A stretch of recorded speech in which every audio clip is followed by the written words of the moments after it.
Innal hamdalillah nahmaduhu wa nasta'inuhu wa nastaghfiruh wa na'udzu billahi min shururi anfusina wa min sayyiati a'malina may yahdihillahu fala mudhillalah wa may yudlil fala hadiyalah wa ashhadu an la ilaha illallah wahdahu la syarikalah wa ashhadu anna Muhammadan abduhu wa rasuluh, amma ba'd. Alhamdulillah, pada kesempatan hari ini, hari Kamis ba'dal fajr, kita lanjutkan kajian di Fakultas Ilmil Aqidah dari kitab Al-Akhbarus Sahihah, kumpulan hadis-hadis yang sahih, fi sifati ru'yatillah fil akhirah, tentang sifat melihat Allah Jalla wa'ala di hari akhirah. Maka di pelajaran hari ini kita masuk kepada sesi yang kedua, di mana di sesi yang pertama kita telah masuk kepada kasfus syubuhat, membantah syubuhat dari mereka orang-orang yang menafikan melihat Allah Jalla wa'ala secara mutlak, baik di dunia ataupun di hari akhirah. Maka mereka adalah kelompok Asy-Syiah Ar-Rafidhah, dan telah kita sebutkan bahwa penyebab menulis kitab ini dikarenakan datangnya orang-orang Rafidhah yang berjidal.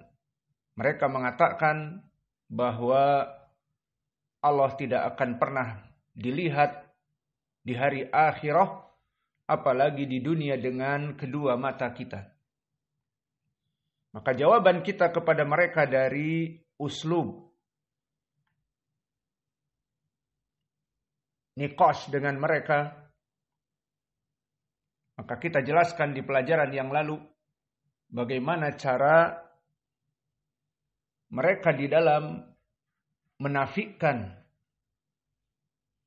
dalil-dalil ahli sunnah, dan ini trik ataupun metode yang sangat penting kita pelajari, karena perkara ini dipakai oleh seluruh kelompok ahlul bid'ah.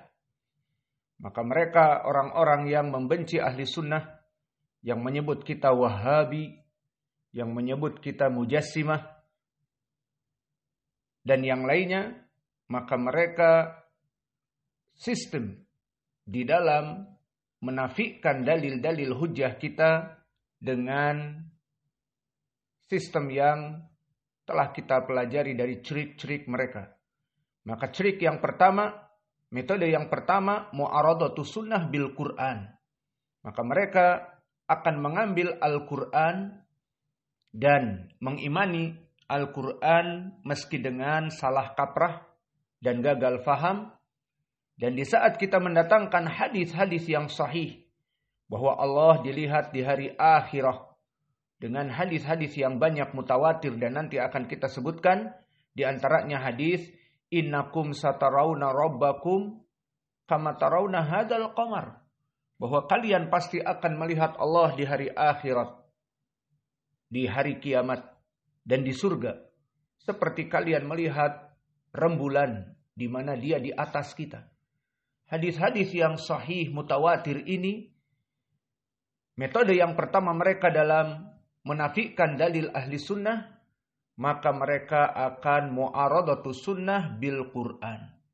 Maka mereka akan menghantamkan Al-Quran yang mereka miliki sebagai syubhat dengan hadis-hadis yang kita bawakan kepada mereka.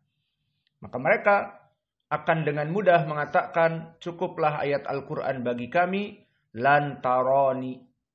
Dan cukuplah ayat Al-Quran bagi kami, la tudrikuhul absar, wa huwa yudrikul absar.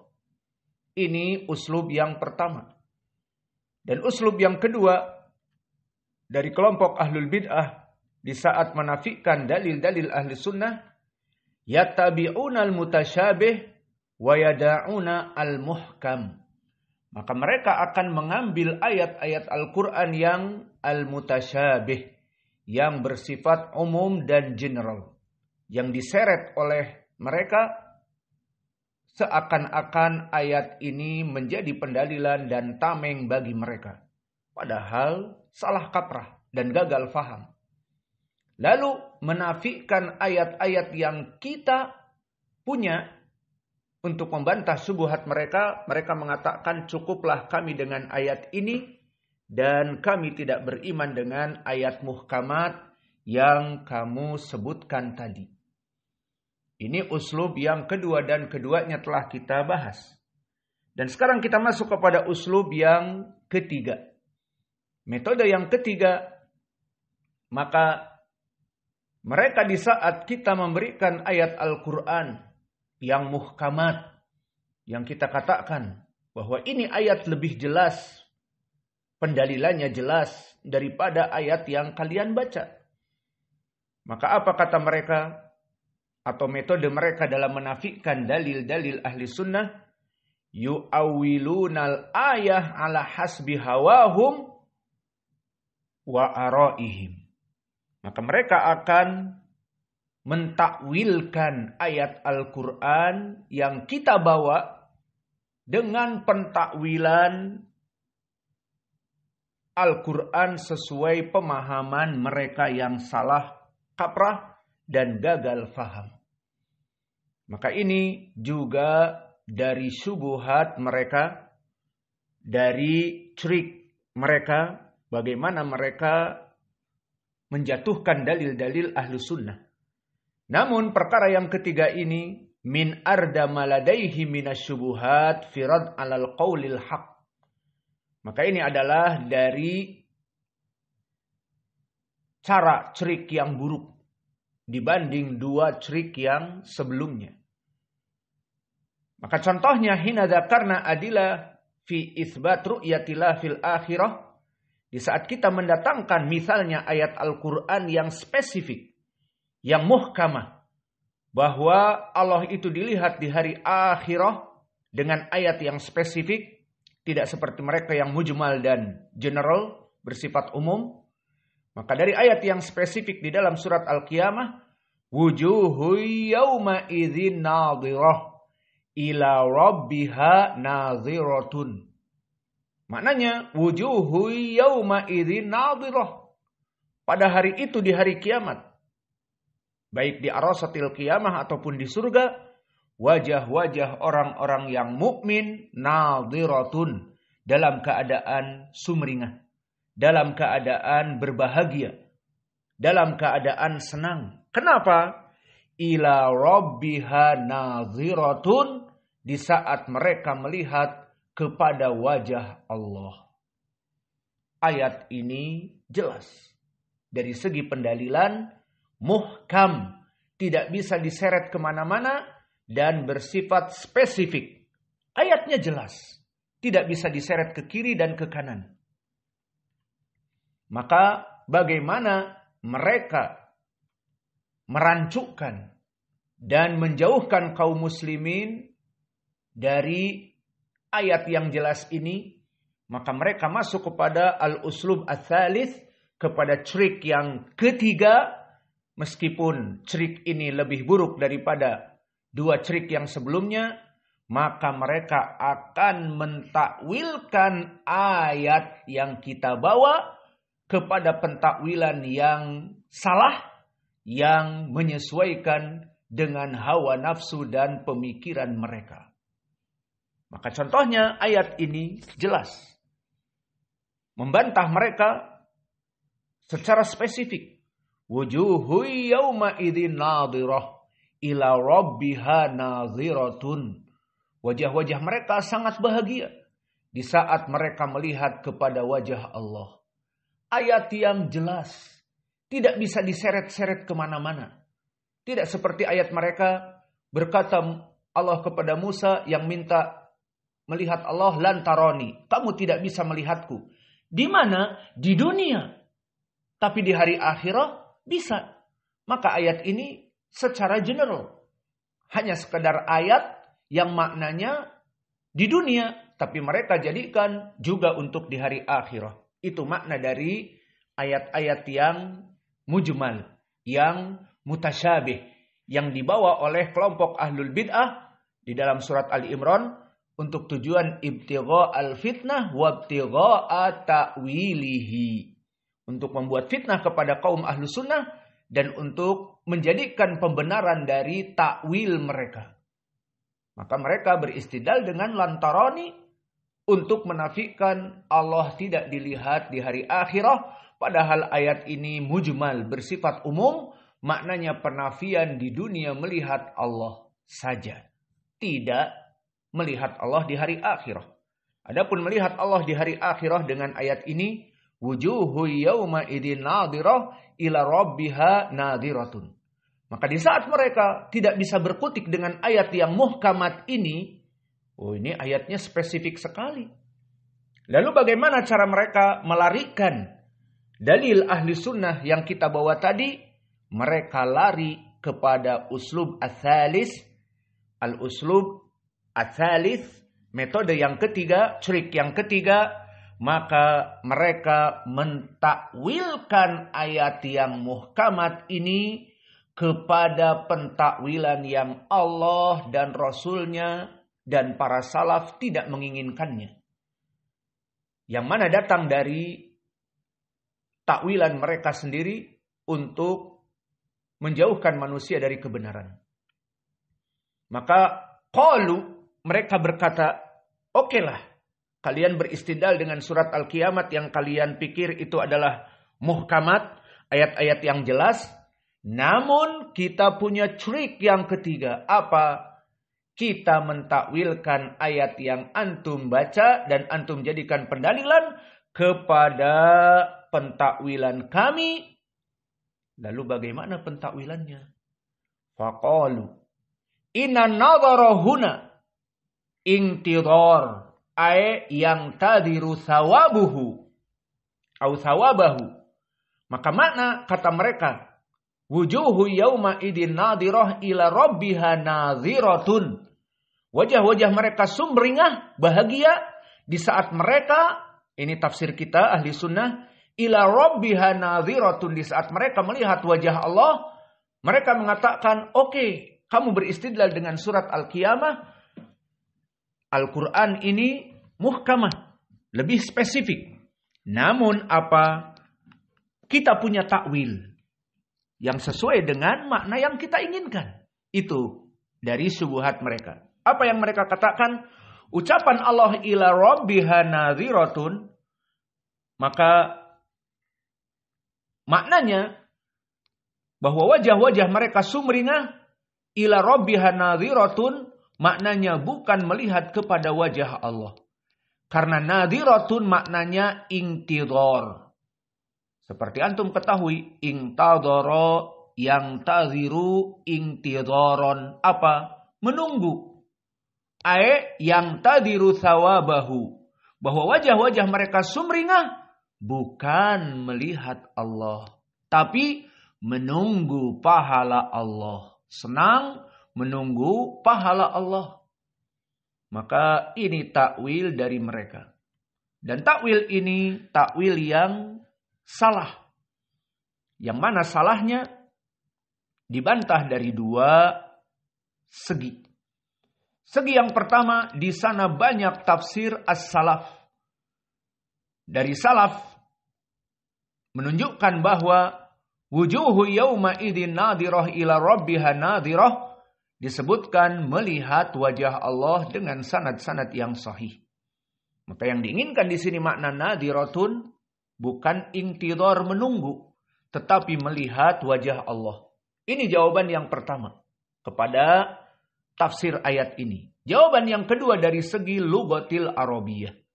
Maka di lugatil arabiyah, al-Arab jika mengatakan nazartu ila, kalimat nazartu ditambah dengan ila kepada, maka la syakka wa la raiba adalah an-nadhar bil ain.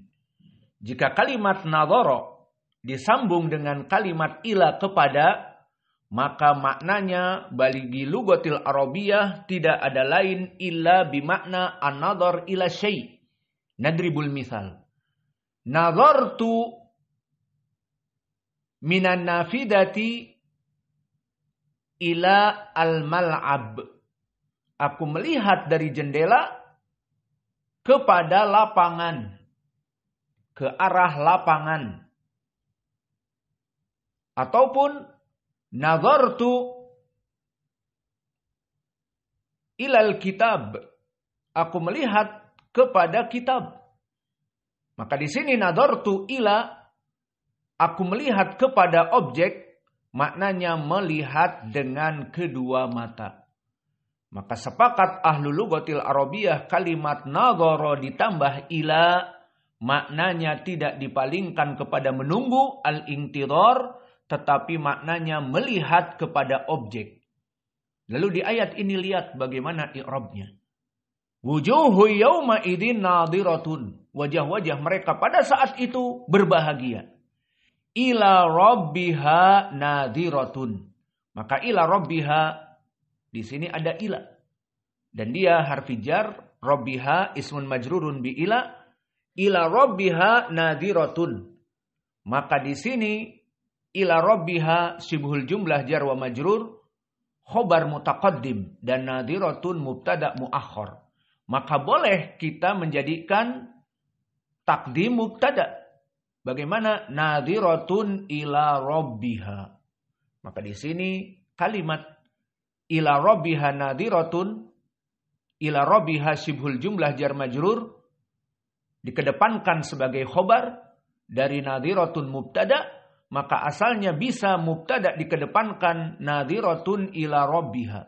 Maka di sini lebih jelas membantah mereka bahwa kalimat nadhiratun melihat ila rabbiha kepada Rabb mereka, kepada Rabbnya, maka di sini melihat maknanya dengan kedua mata.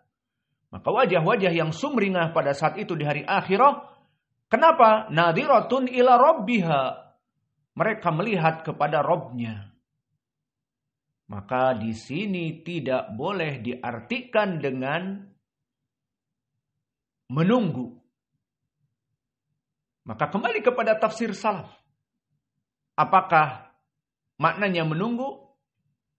Dan yang kedua, kembali kepada lugatil arabiyah, makna nadhara disambung dengan ila bimakna an-nadhar bil ain, tidak al-intidhar. Maka ini jawaban kita kepada mereka. Bagaimana mereka menafikan dalil-dalil ahli sunnah, bahkan terjauh dari qawaid lugatil arabiyah. Maka mereka pertama akan mentakwilkan makna nazar, yakni intidhar, menunggu. Sehingga bukan melihat Allah, tetapi mereka wajah-wajah mereka bahagia menunggu pahala dari Allah.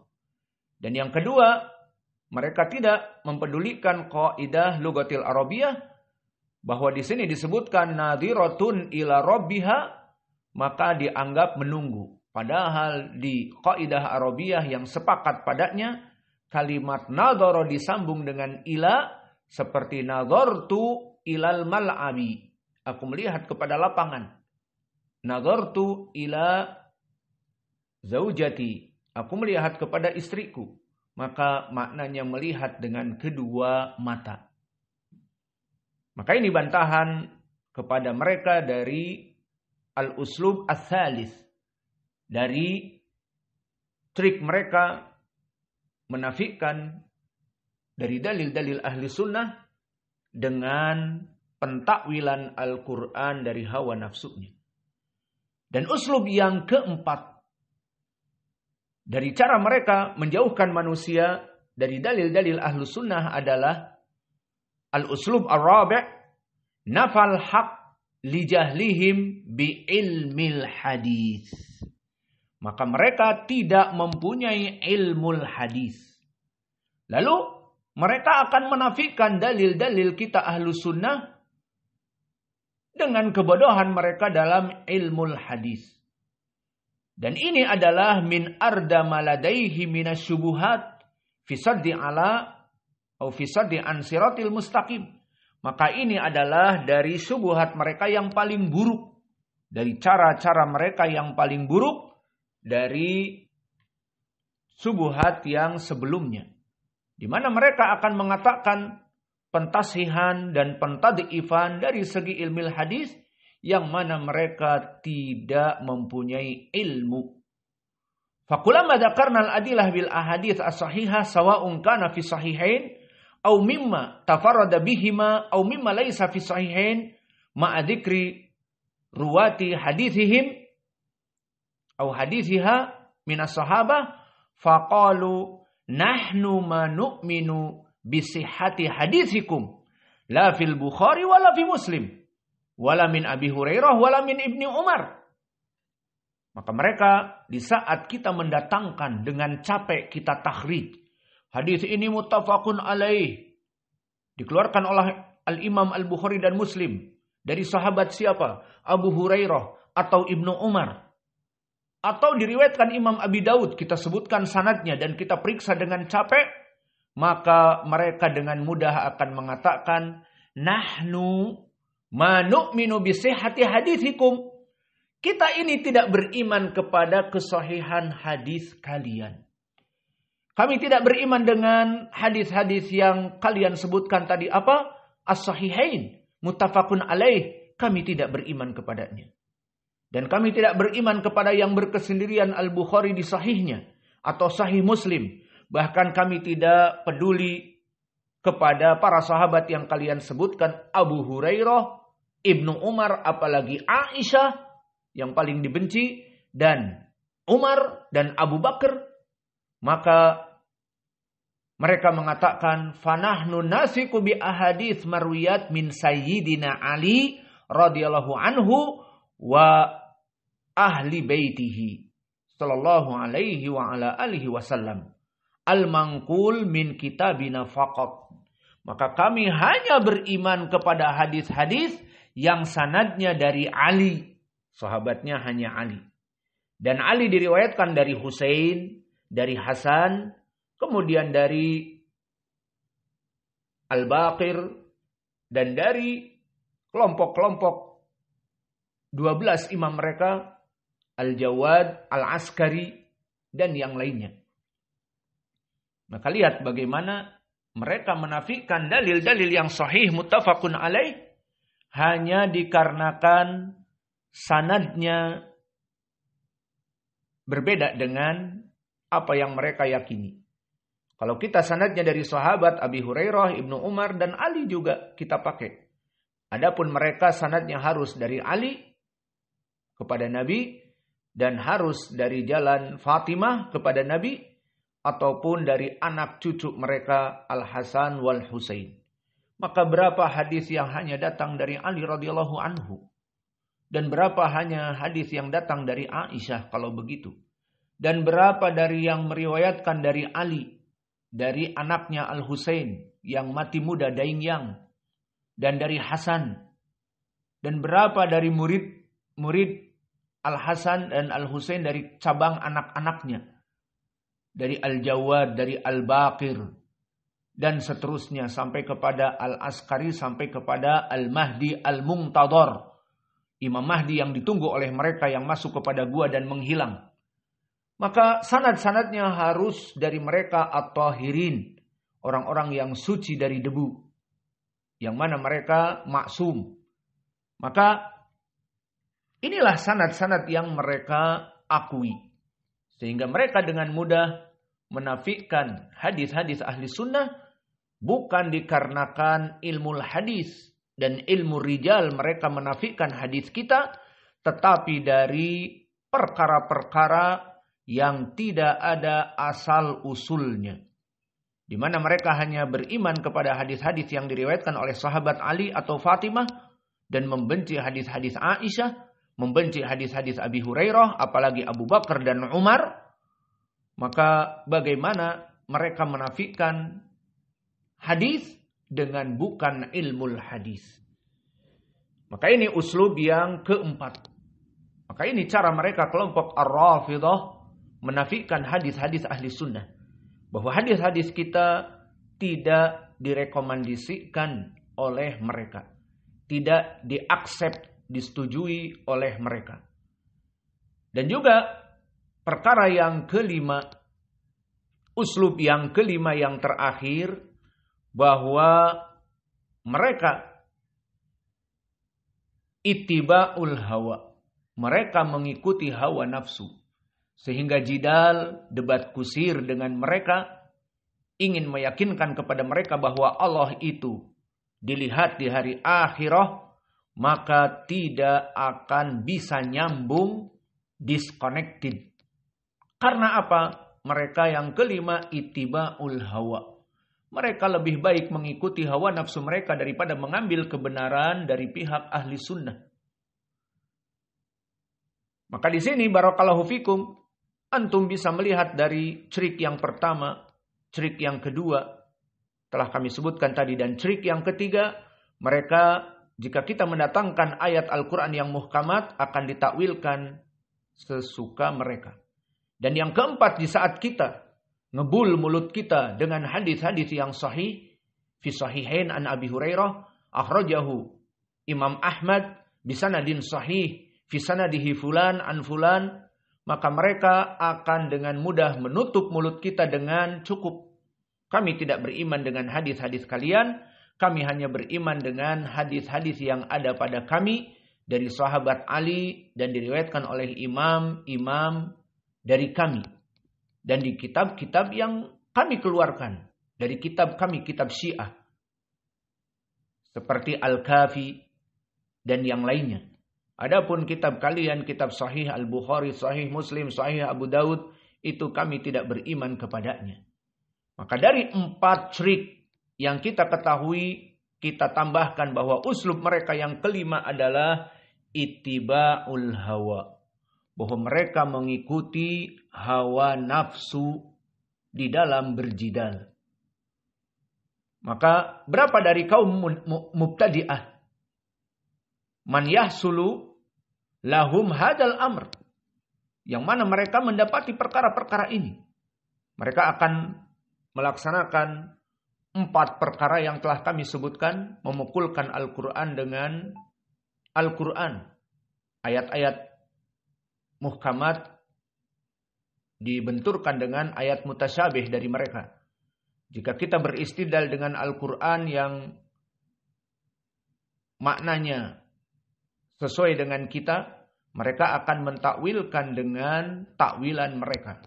Dan jika kita mendatangkan dengan hadis-hadis yang sahih mutawatir, mereka akan memukulkan dengan Quran.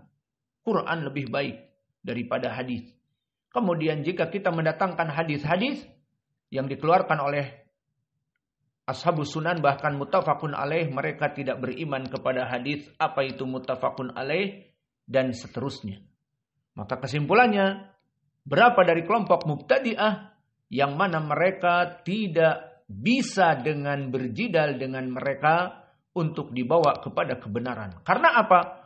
Hum yattabi'unal hawa. Bahwa mereka mengikuti hawa nafsu. Padahal mereka mendapati bahwa dalil-dalil kita benar. Maka telah cukup ucapan Allah Jalla wa'ala. Afara'aita manittakhadha ilahahu hawa. Maka tidaklah kalian melihat kepada orang-orang yang menjadikan hawa nafsunya sebagai ilah. Dia dahulukan. Tidak peduli mana yang baik dan mana yang buruk, mana yang benar di dalam jidal. Namun bagi mereka yang penting hawa nafsu dikedepankan. Maka oleh sebab itu kita meminta kepada Allah agar Allah mengukuhkan manhaj kita.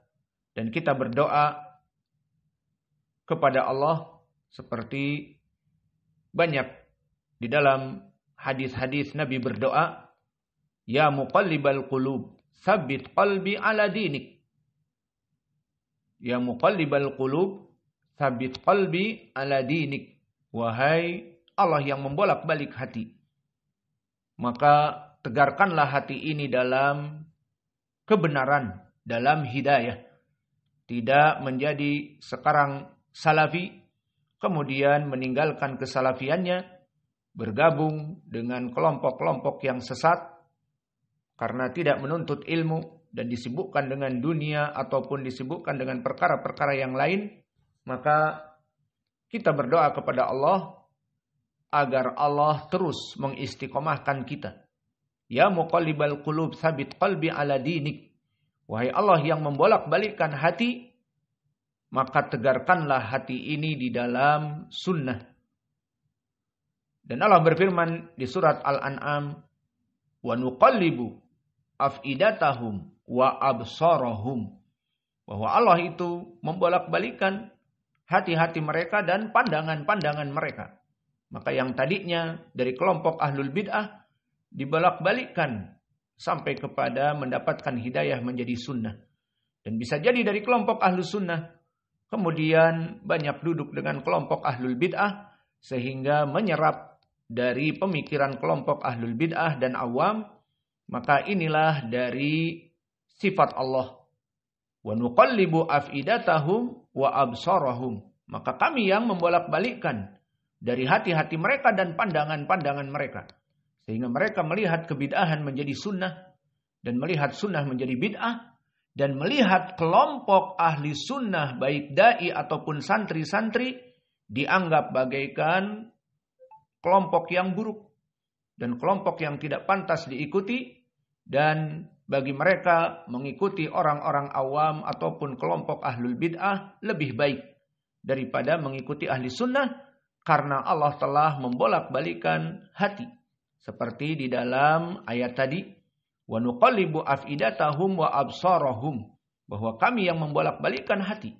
Maka oleh sebab itu Nabi Muhammad SAW selalu berdoa. Ya muqallibal qulub tsabit qalbi ala dinik. Wahai pembolak-balik hati, jadikan hati ini dalam keadaan terus di atas manhaj yang hak. Nah, maka disebutkan di dalam hadis, fa'inal qulub baina asbu'ain min asabi'ir rahman yuqallibuha ma yasha.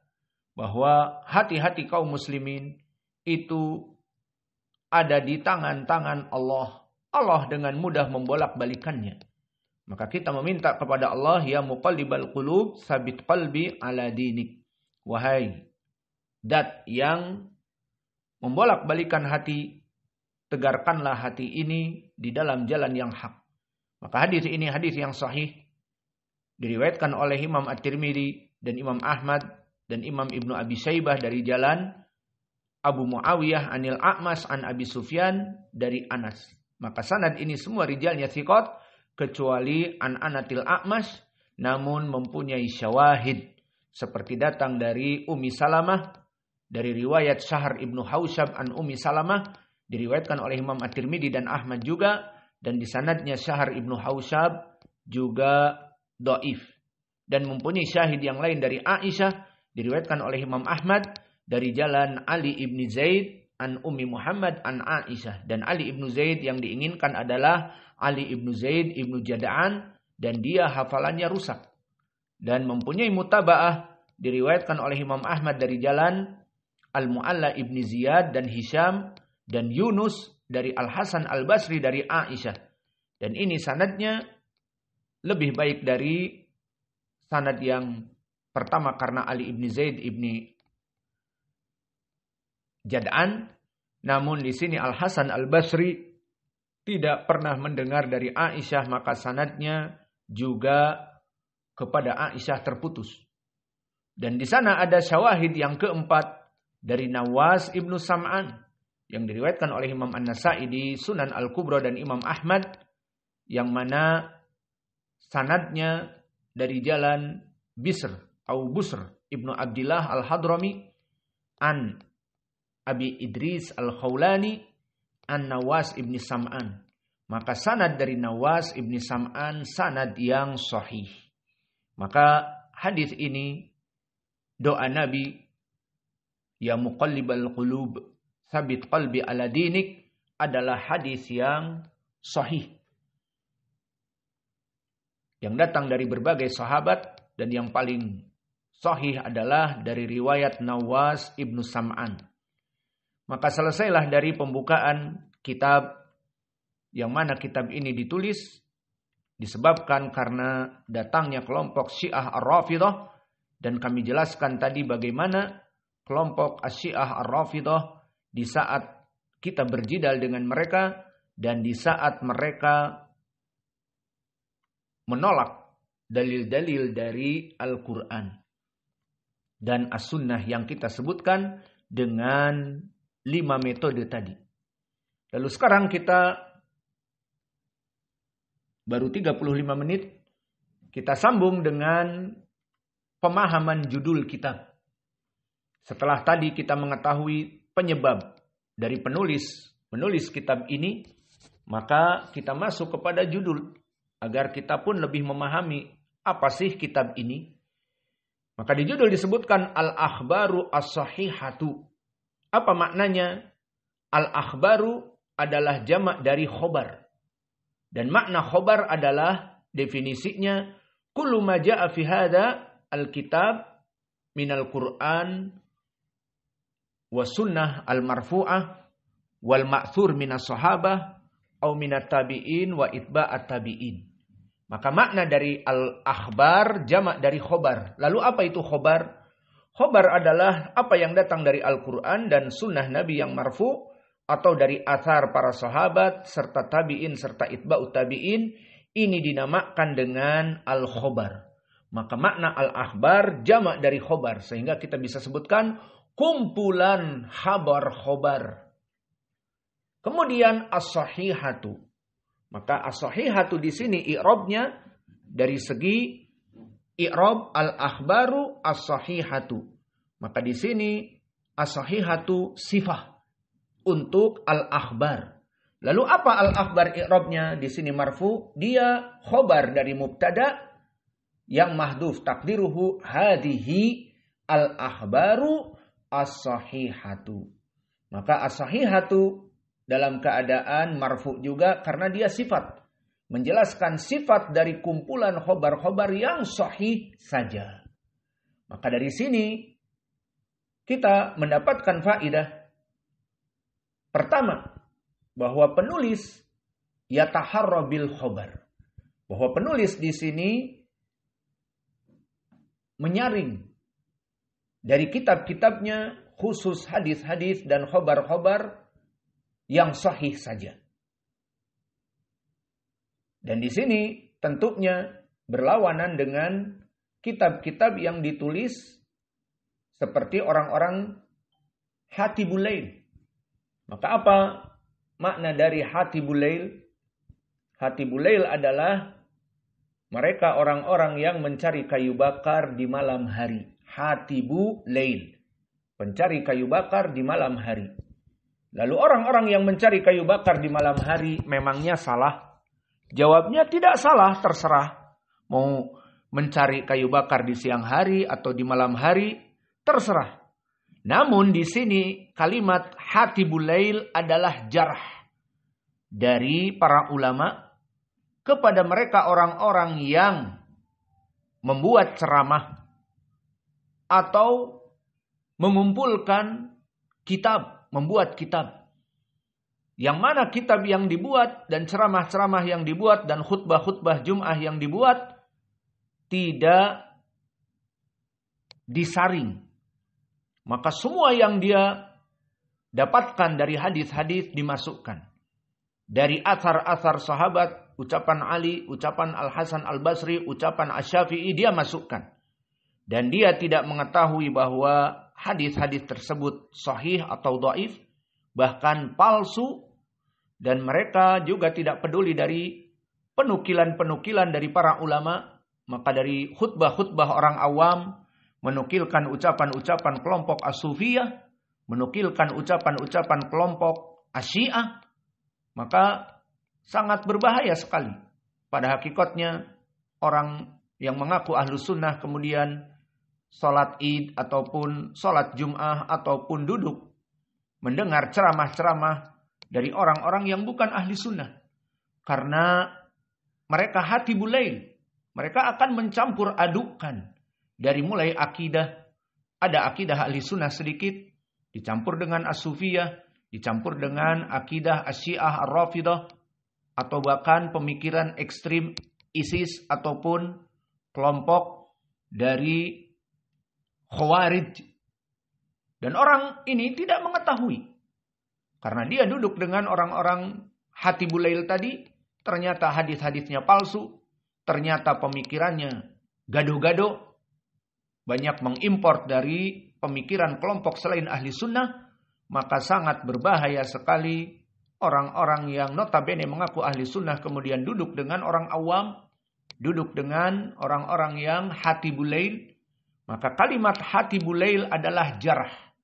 Bagi mereka orang-orang yang membuat khutbah, membuat kitab, membuat ceramah, yang mana tidak berlandaskan dari akidah yang benar, gado-gado, dari berbagai akidah kelompok Al-Mu'tazilah, Al-Asy'ariyah dimasukkan, dan dari hadis-hadis yang dia tidak mengetahui kedudukannya dimasukkan hadis dhaif, hadis palsu, maka ini dinamakan Hatibul Lail. Dan ini kenapa dicela? Karena dia dengan memasukkan perkara-perkara itu akan menjadi buruk kepada khutbahnya, menjadi buruk kepada pemikiran dan akidahnya yang dia impor dari berbagai pemikiran, bukan hanya dari ahli sunnah saja. Maka inilah bahayanya mereka orang-orang yang duduk bersama orang-orang awam, duduk ikut khutbah, hanya sekadar khutbah Jumat dengan orang-orang awam, maka hari demi hari akan terkontaminasi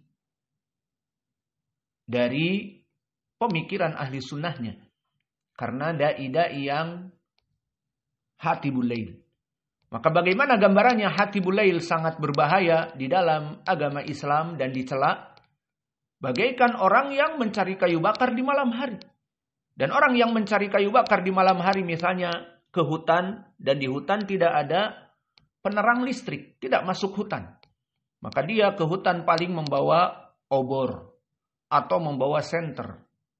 Maka dia akan melihat ada seonggok di pikirnya ranting yang melintang di jalan, yang berwarna hitam, karena hanya sekedar dengan cahaya obor yang gelap gulita. Maka akhirnya di saat dia memegangnya ternyata king cobra yang mematuknya. Atau ternyata ranting itu bergerak the black mamba, mamba hitam. Yang mana mematuk dia dalam keadaan 5 menit akan terjadi kelumpuhan, pecah pembuluh darah, dan seterusnya. Ataupun lebih besar dari itu, dia senang di saat dia berjalan, di tengah jalan mendapati seonggok kayu bagaikan di kebun kita, kebun di dekat pondok misalnya, kebun karet. Maka jatuh pohon karet yang sebesar paha di depan orang tersebut. Maka orang tersebut mendapati seonggok kayu yang seakan-akan melintang di jalan. Dia berjalan, oh, alhamdulillah dapat dengan cepat. Maka dia ambil, ternyata dia Piton reticulatus, sanca kembang, yang mana dia akan melilitnya. Dan tadinya dia akan memasukkan onggokan kayu itu kepada karungnya, justru dia yang dimakan oleh sanca kembang Piton reticulatus, masuk kepada karung perutnya, ila alamin mudlimin, kepada dunia kegelapan perut sanca kembang tersebut. Maka ini menjadi contoh bagaimana Hatibul Lail sangat buruk dicela, karena berakibat fatal bagi orang yang mencari kayu bakar di malam hari. Dia akan mendapatkan di dalam karungnya itu perkara-perkara yang berbahaya. Dari ular-ular berbisa, ataupun kelabang, kalajengking, dan sebagainya. Karena dia tidak bisa melihat. Maka orang-orang Hatibul Lail dia memasukkan kepada ceramah-ceramahnya pemikiran orang Syiah, orang Sufi, atau Khawarij, mencela dari kaum muslimin, mengkafirkan kaum muslimin, atau mengumpulkan dari hadis-hadis yang palsu, dijadikan pendalilan. Maka khutbah-khutbahnya dan kitab-kitabnya bisa tebal, namun tebal dengan perkara yang tidak diridhoi dan tidak diinginkan. Maka penulis di sini memberikan judul Al-Akhbarus Shahihah, kumpulan hadis-hadis yang sahih, Di sini menunjukkan bahwa penulis yataharra bil akhbar. Bahwa penulis di sini mengkhususkan hadis-hadis yang ada pada kitabnya, hadis-hadis yang sahih saja. Berbeda dengan penulisan dari Hatibul Lail yang hanya sekedar menulis dan menukil hadis sahih, dhaif, tidak peduli. Tafsirnya salaf ataupun tafsirnya khalaf tidak peduli. Ucapan yang baik, ucapan yang buruk tidak peduli. Yang penting bukunya tebal, berjilid-jilid. Maka di sini berbeda dengan metode penulis. Dan juga perlu diketahui, ucapan penulis Al-Akhbarus Sahihah, kumpulan hadis-hadis yang sahih. Apa makna sahih di sini? Yang diinginkan sahih di sini adalah istilah dari salaf ahlul hadis. Yang mana sahih bagi kelompok ahlul hadis dulu adalah hadis sahih dan hadis yang hasan masuk kepada kalimat as-sahih. Sehingga maknanya al-akhbar as-sahihah bisa jadi kalau diperiksa nanti hadisnya sahih atau hadisnya hasan. Atau bisa hasan terbagi juga menjadi dua, hasan lidatih dan hasan ligoirih. Hasan lidatih yang dia memang asalnya hasan, ada rawi yang pas-pasan, la ba'sa bihi, laisa bihi ba's, saduq, seperti itu. Atau bahkan sanadnya ada yang dhaif, namun dhaif datang dari 2 jalan, 3 jalan, bisa naik kepada hasan ligoirih. Maka ini yang diinginkan dengan as-sahih, maknanya masuk kepadanya hadis hasan dan hadis sahih. Dan ini yang dilakukan oleh Imam Al-Bukhari dan Imam Muslim dan para ulama seperti Al-Albani dan Syekh kami Muqbil di dalam kitab-kitabnya As-Sahihah dan kitab Syekh kami Jami'us Sahih dan yang lainnya, dan Imam Al-Bukhari di dalam sahihnya dan Imam Muslim. Jika kita rujuk di pelajaran yang lalu dari Sahih Al-Bukhari, berapa banyak dari Imam Al-Bukhari beristidlal dengan rawi-rawi yang dhaif. Seperti kita lewati Ismail ibnu Abi Uwais, rawi yang dhaif. Dan juga hadis yang tidak lama kita lewati sebelum ini dari Khayyat ibnu Khalifah atau Khalifah ibnu Khayyat yang mana dia majhul. Namun meskipun begitu Imam Al-Bukhari mendatangkan hadis yang dhaif, namun telah datang dari riwayat yang lain, maka hadis yang dhaif itu bisa naik kepada derajat hasan. Maka di sini menjadi pendalilan bahwa Sahih Al-Bukhari ada hadis-hadis yang hasan li ghairi, yang bisa naik kepada derajat hasan dari dhaifnya. Dan begitupun di sini penulis menyebutkan al-akhbar as-sahihah, di saat diperiksa nanti ternyata banyak hadis yang hasan li dzati. Bahkan ada hadis yang dhaif namun datang dari berbagai jalan bisa naik kepada derajat sahih li ghairi atau hasan li ghairi. Maka inilah dari penjelasan dari judul Al-Akhbaru As-Sahihatu fi sifati ru'yatillah fil akhirah. Maka makna dari fi sifati ru'yatillah fil akhirah, kita akan membahas bagaimana sifat seorang muslim di saat melihat kepada wajah Allah Jalla wa'ala di hari kiamat kelak. Maka ini dari judul. Dan insya Allah di waktu yang akan datang, bagi ikhwah yang sudah mendaftar dengan resmi kepada Qais dan mendapatkan PDF, maka akan lebih mudah untuk mempelajarinya karena ada kitab. Dan insya Allah kita akan masuk di pelajaran yang akan datang, insya Allah ba'da zuhur, dari kitab Al-Akhbar As-Sahihah fi sifati ru'yatillah fil akhirah. Maka kita cukupkan pelajaran kita di sini. Wa naktafi ilahuna wa jazakumullahu khaira wa barakallahu fi ilmikum. Subhanakallahumma bihamdika asyhadu an la ilaha illa anta astaghfiruka wa atubu ilaik.